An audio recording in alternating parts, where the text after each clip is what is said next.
जय श्री कृष्ण दोस्तों। आज हम आपको अष्टावक्र की कथा सुनाने जा रहे हैं। अष्टावक्र का अर्थ होता है 8 जगह से टेढ़ा। कहते हैं अष्टावक्र का शरीर 8 जगह से टेढ़ा था।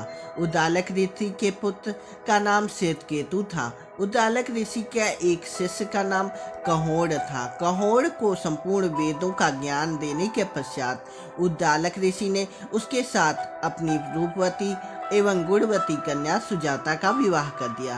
कुछ दिनों के बाद सुजाता गर्भवती हो गई।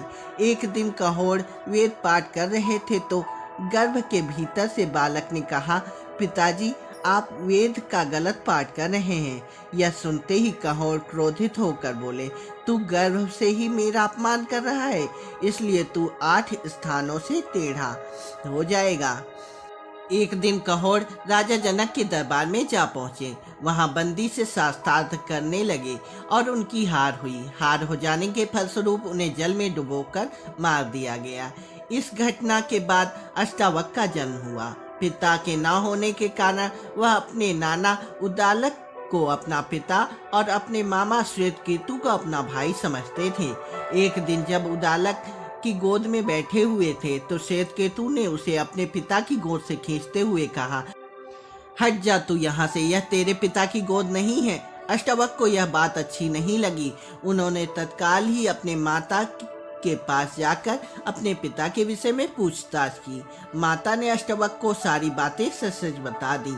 अपनी माता की बातों को सुनने के पश्चात अष्टावक्र अपने महात्मा श्वेतकेतु के साथ बंदी के साथ शास्त्रार्थ करने के लिए राजा जनक के यज्ञशाला में पहुंच गए।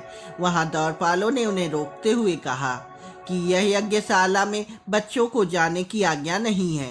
इस पर अष्टावक्र बोले, अरे द्वारपाल, केवल बाल श्वेत हो जाने से, अवस्था अधिक हो जाने से कोई बड़ा व्यक्ति नहीं बन जाता। जिसे वेदों का ज्ञान हो और जो बुद्धि से तेज हो वही वास्तव में बड़ा होता है। इतना कहकर वे राजा जनक की सभा में जा पहुंचे और बंदी को शास्त्रार्थ के लिए ललकारा। राजा जनक ने अष्टावक्र की परीक्षा लेने के लिए पूछा कि वह पुरुष कौन है जो 30 अव्यय, 12 अंश, 24 पद और 360 अक्षरों वाली वस्तु का ज्ञानी है।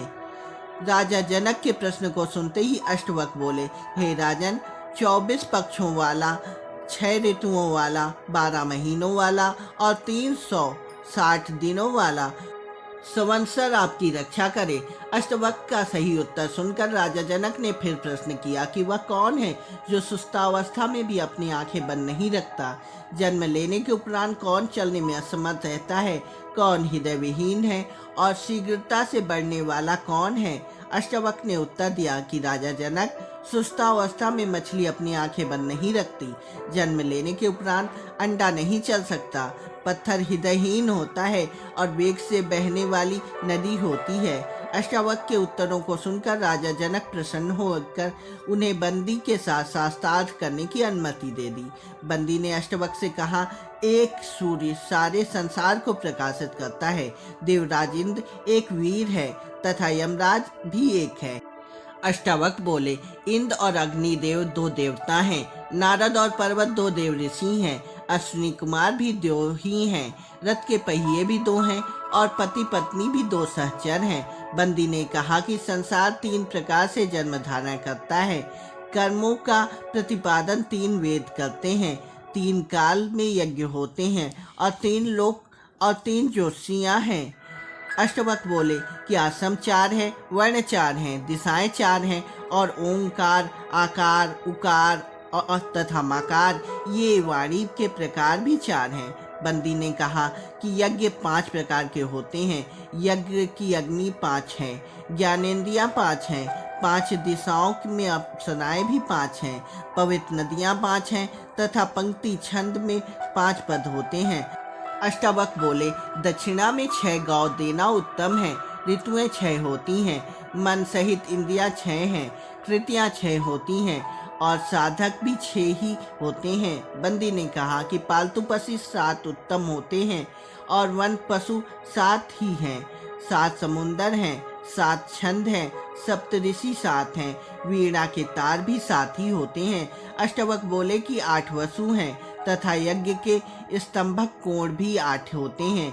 बंदी ने कहा कि पितृ यज्ञ में समिधा 9 छोड़ी जाती है, प्रकृति 9 प्रकार की होती है तथा बृहति छंद में अक्षर भी 9 ही होते हैं। अष्टावक्र बोले, दिशाएं 10 हैं, तत्व ज्ञान 10 होते हैं, बच्चा 10 माह में होता है और दहाई में 10 होती है।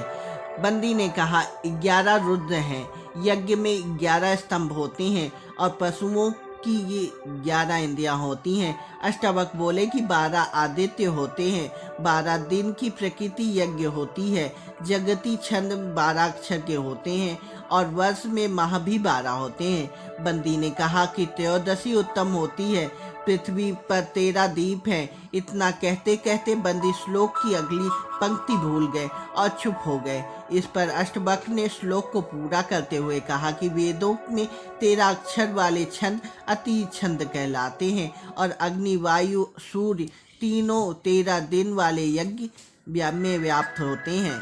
इस प्रकार शास्त्रार्थ में बंदी के हार जाने पर अष्टवक्र ने कहा कि हे राजन, यह हार गया है, अतएव इसे भी जल में डुबो दिया जाए।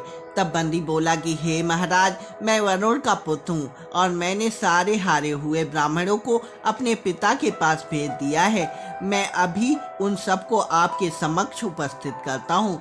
बंदी इतना कहते हुए बंदी से शास्त्रार्थ में हारे जाने के पश्चात जल में डुबोए गए सारे ब्राह्मण जनक की सभा में आ गए, जिसमें अष्टवक्र के पिता कहोड़ भी थे। अष्टवक्र ने अपने पिता के चरण स्पर्श किए। तब कहोड़ ने प्रसन्न होकर कहा कि पुत्र, तुम जाकर संगमा नदी में स्नान करो, उसके प्रभाव से तुम शाप से मुक्त हो जाओगे। तब अष्टवक्र ने संगमा नदी में जाकर स्नान किया। इसके बाद उनके सारे वक्र अर्थात टेढ़े अंग सही हो गए। इस तरह अष्टवक्र को अपने श्राप से मुक्ति मिली।